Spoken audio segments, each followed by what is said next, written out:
All right, so here's to the bunny. I have something to tell you that I've never really told anybody.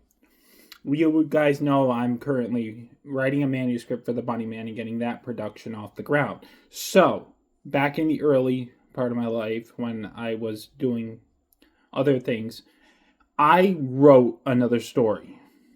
It's not as long as the Bunny Man, and it's an interesting tale I wrote. It's dark, I'll tell you that. It's stored within the handwritten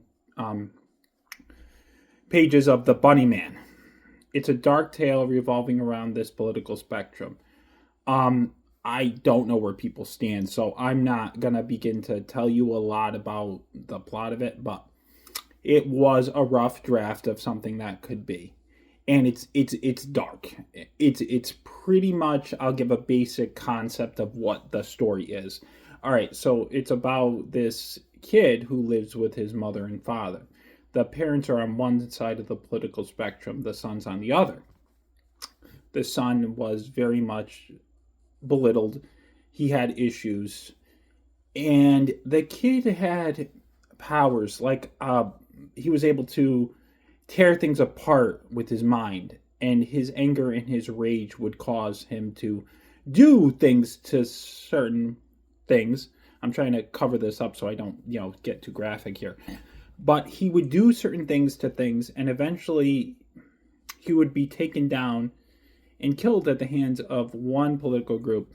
And then the parent would bring him back, and he would come back as a vengeful killer. He would seek revenge on those who eliminated him. It was a very, very early rough draft that I'm trying to sum up really quick. But it's written. It's about 10 to 15 pages. It has some really graphic detail in it, and like I said, it never went where I wanted it to go, because it was supposed to be a basic thing. Like any other horror killer, they're seeked on revenge. That's kind of where that was going. It is a rough draft. It's not the Bunny Man by any means.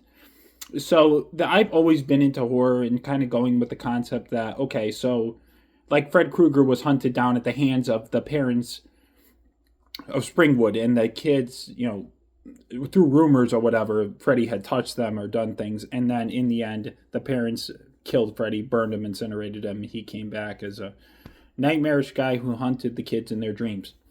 But yeah, so I just wanted to give you a heads up on that the Bunny Man is not the first initial idea. So thank you. Like and subscribe to Legend of Bunny 39, and have a great day.